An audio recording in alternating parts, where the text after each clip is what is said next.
This is the Father and Son and Holy Guest, episode 7.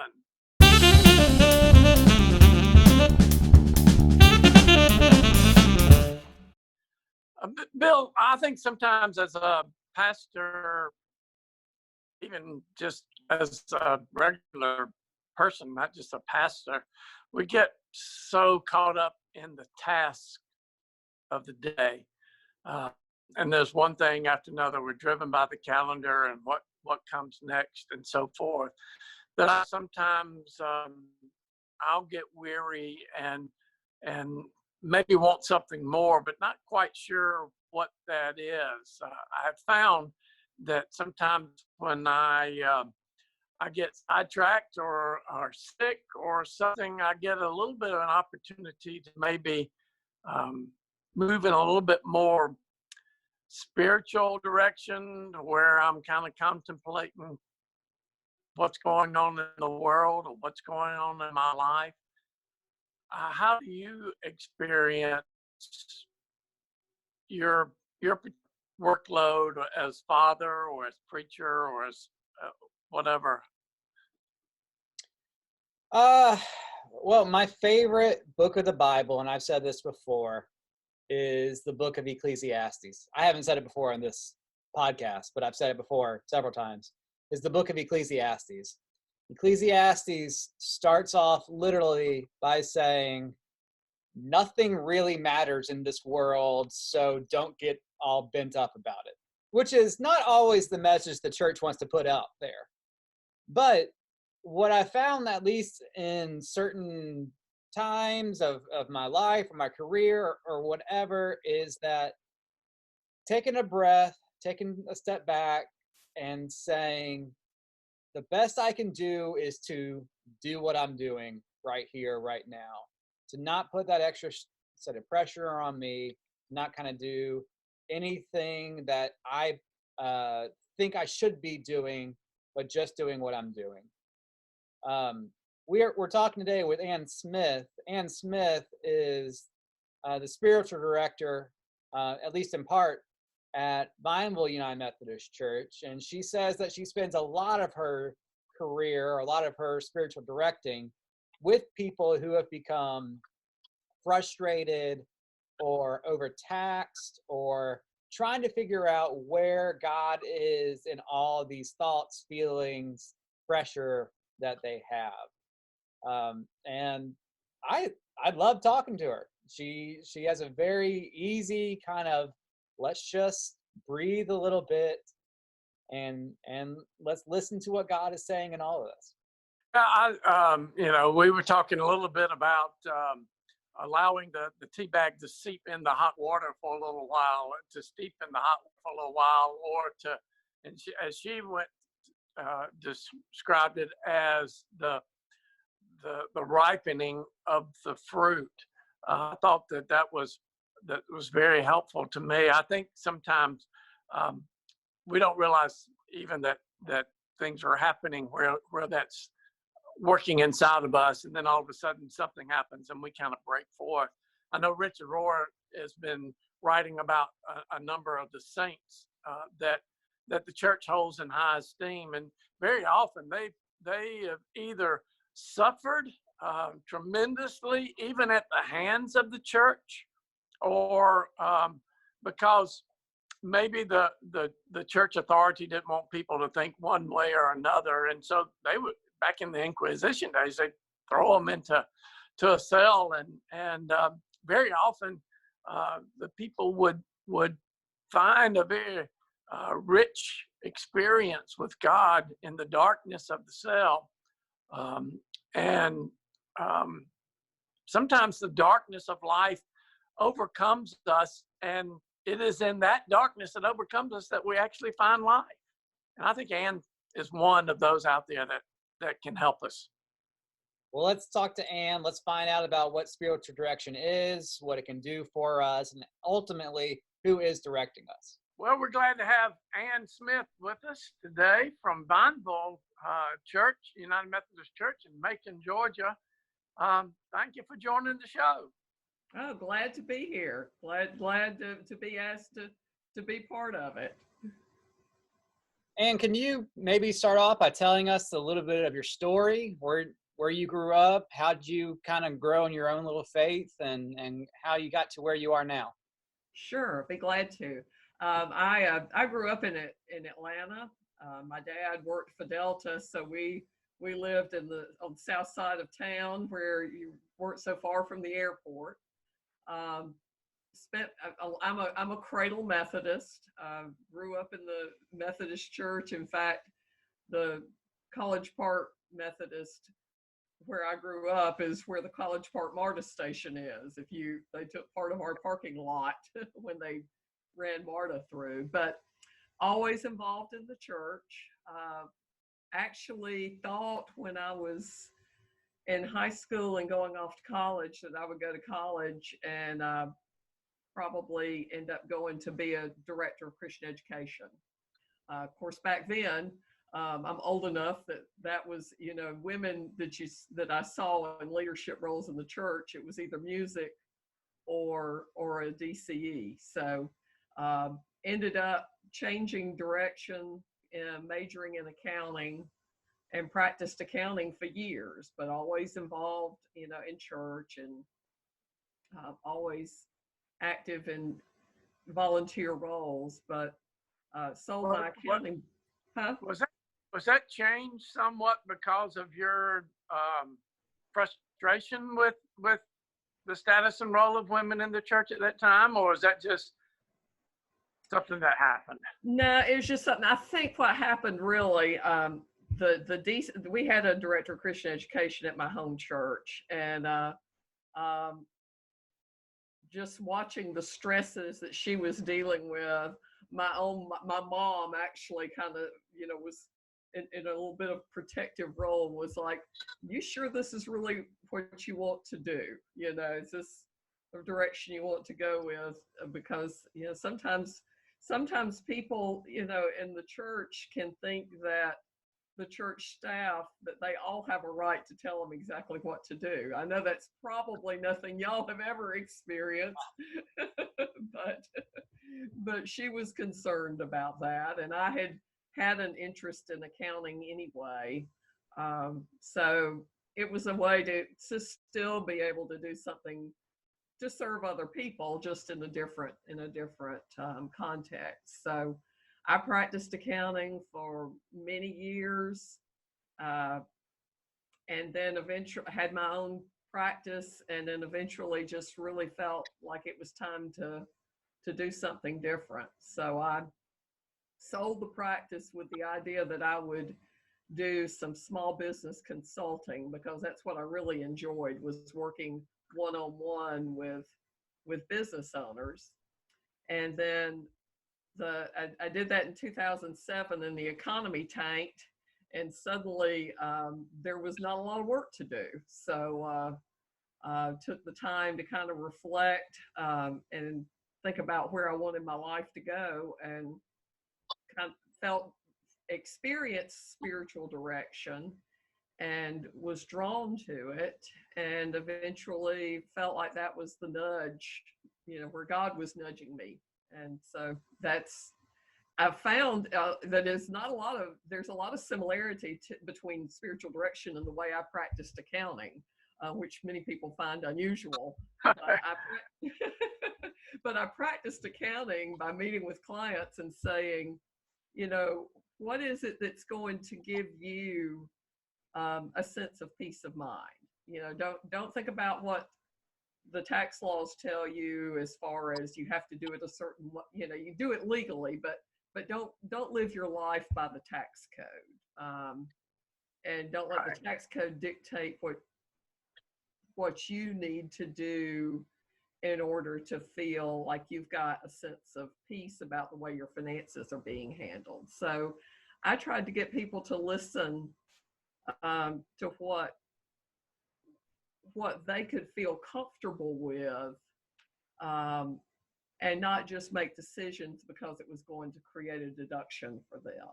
So I realized when I began to study spiritual direction that I had really been listening to my accounting clients with a spiritual director's ear.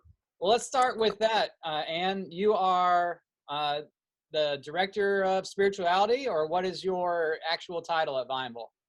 Well, I go by spiritual director, but the work I do at Vineville uses my work as a spiritual director, but it's really,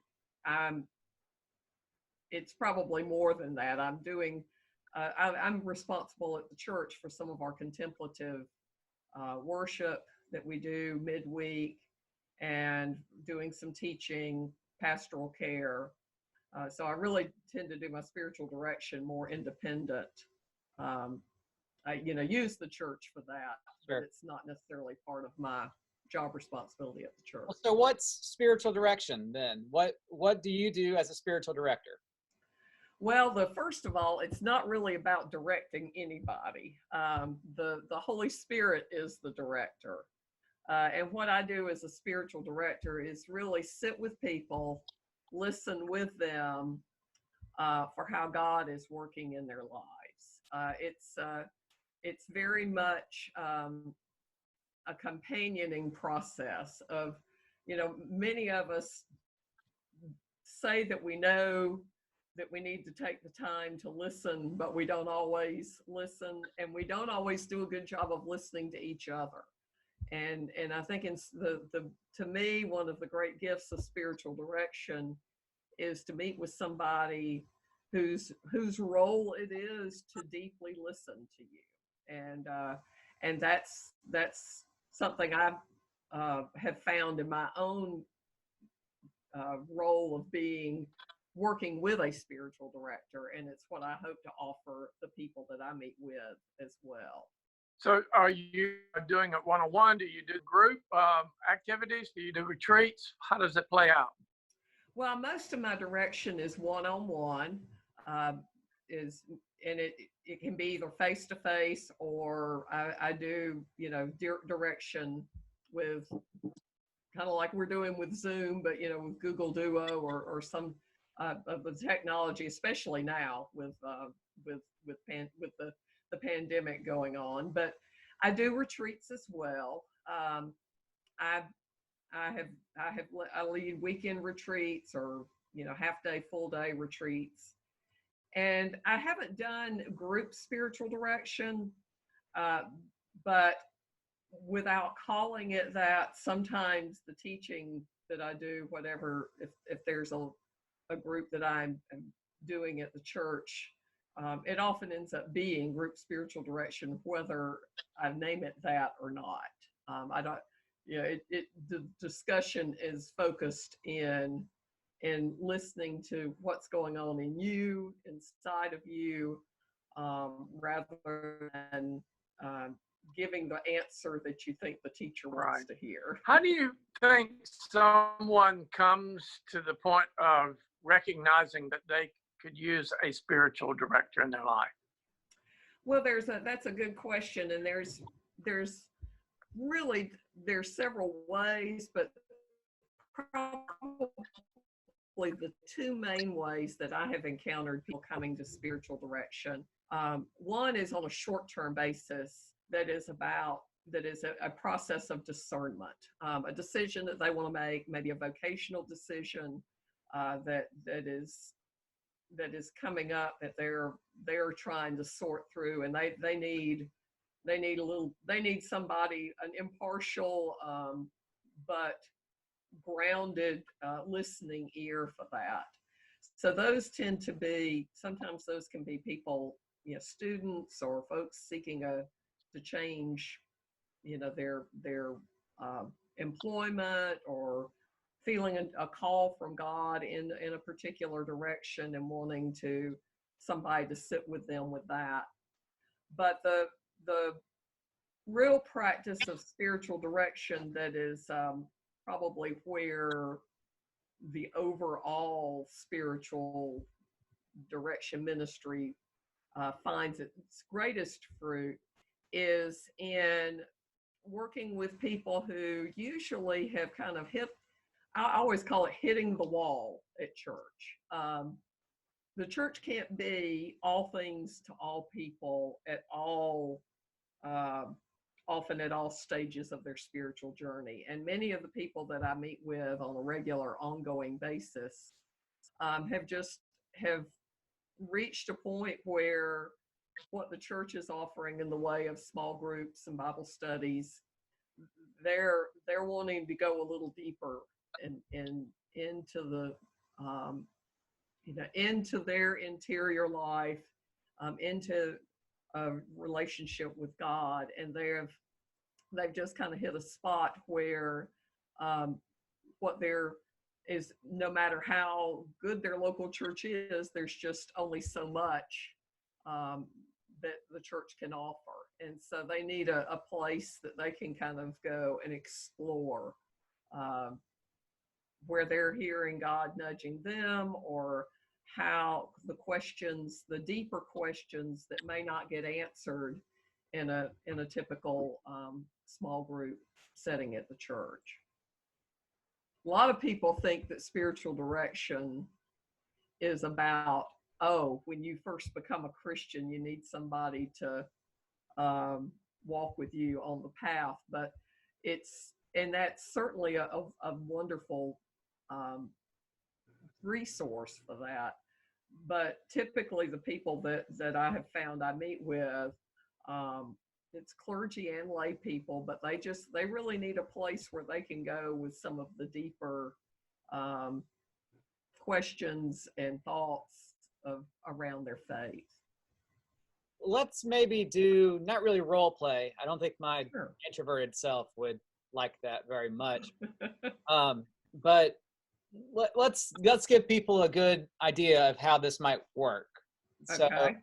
let's say I come to you, we've Mhm. set up the appointment, and I just say, Ann, I'm frustrated with what's happening at my church, and I don't feel like I'm getting anything out of it anymore. Is that a typical kind of problem someone might come to you with? Yeah, especially clergy come to me with that. Okay. More than the lay people, but yes. Yeah, but that is something that or just, I've got questions, I can't find the answers there. Okay. Well, what would be your first thing to say to that person if someone Okay. comes in and is having a conversation or a session with you? Well, one thing I would find out would be, I would ask, tell me a little bit about your spiritual history, maybe a little bit of your journey. Where are the places that you have experienced God's presence most vividly in your life? Where are times that you have felt like that you were distant from God, or that God was distant from you? Where have you felt maybe those desert experiences, and what were the circumstances around those? I would try to find out a little bit, get people to go back and look at their history, to think about where have you come from, as a way of getting here. And then to find out, what is it in your life that gives you meaning? Where do you, what are the activities or practices or things that you do that kind of make your soul sing?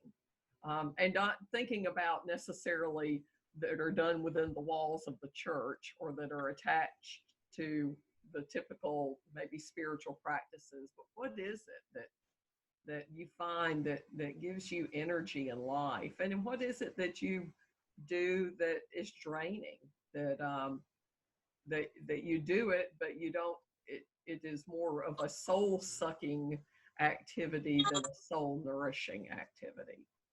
So those are some of the questions I would pose to somebody who is just, coming in, to try to get to know them a little bit better, and also for them to hear their own answers, so that maybe they realize, this is something, I've been doing this and I didn't know that this was prayer, or I've been doing this thinking it was prayer and it's really something that is just debilitating to me. Hmm. I try not to give people a whole lot of direction. One of the spiritual directors I know says that spiritual direction is like being a midwife for the soul. So I would rather people listen to themselves and hear, what's coming out of them. And I think very often we find our wisdom that way. I think that's one way the Holy Spirit works in us. I think one of the things that the virus has done, it's just kind of put us into this space where we've got the opportunity to think and reflect about what is important journey is all about, because all of a sudden people aren't able to do some of the things that was their normal routine, and there's a new normalcy, I guess, emerging. Where do you see, if you were to offer a word of advice to someone that has hit this period of time, whether it be economic or social or whatever, what's one word of advice for them to do during this period? One thing I would think is to not, if you're finding yourself with more time than you're used to having, don't just run out and fill it with something else. There's an expression about making space for the pace of grace. And I think that's so true. I think God doesn't work like a microwave God, but allowing some time to deeply listen, to not run away when the stuff comes up in you that feels a little uncomfortable, but to allow yourself to sit with that and accept it and trust that God is with you in that process. I think it can be a deeply fruitful time that we're in, if we take advantage of it and don't just fill it with other diversions like Tiger King and Facebook. Now, hold on. I watched Tiger King. I was just going to say there's nothing wrong with steeping like tea and being brewed, so to speak, during this particular time. We don't have to have instant tea or instant coffee. We can allow ourselves to come to a full body, so to speak, in this. Yes, I agree. All right. So, Ann, we, on every interview that we do, we've got 3 questions that we ask of everybody. We call them the Holy Trinity. Okay. And the first question is, we all, and I'm sure that you are in books all the time, and thinking and contemplating, and there are a lot of people that are always reading, and then there are others that are more like me that are listening to podcasts and getting thoughts while we're riding down the road, so to speak. And so, what are you reading, or what are you listening to right now? Well, I've been reading a book. This is actually one that one of our associate pastors and I have been doing as a book study. And when we picked it, we didn't know we were going to all be socially distancing. But it's turned out to be very appropriate. It's called The Soul's Slow Ripening by Christine Walters Paintner. Very much appropriate to your analogy about the tea steeping, but it focuses on different Celtic practices that can help with your spiritual formation. Great. The second question that we have is there any particular story from the Bible or book of the Bible or even just a verse that either speaks to you professionally as a spiritual director or has informed your life in some way? Oh, well, the Psalms are kind of my go-to. I love so many of the Psalms, but 2 that are particular favorites of mine, and they're back to back, are Psalm 62 and Psalm 63, which don't always make the greatest hits of the Psalms for people. But the thing I like about them, the Psalm 62 begins, "For God alone my soul in silence waits." And I think that's such a beautiful verse. It speaks not only to the waiting that we do as individuals, but it's also that idea of spiritual direction, of just waiting and listening for how the Spirit is at work. And there's a lot of other verses in it and the following psalm that are meaningful to me, but that's probably one of my favorites. Great, great. And so the third question is, where do you most experience the presence of God? Where does Ann Smith experience God? Outside early in the morning, or that's probably my that for me is often what the Celtic people would call a thin place, is to be out early in the morning around sunrise. Okay. What happens during that time for you?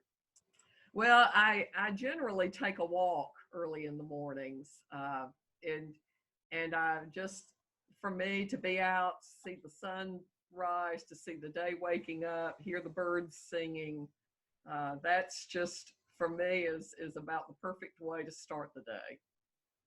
God's recreation of a new day. That's right. Well, Ann, thank you so much. If there's anybody that wants to get in contact with you, how can they do that?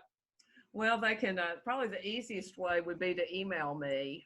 It's, my email address is asmith@vinevillemethodist.org. Well, good. Ann, thank you so much. It's been great to see you. For those of you who might not know, Ann and I were on staff together 7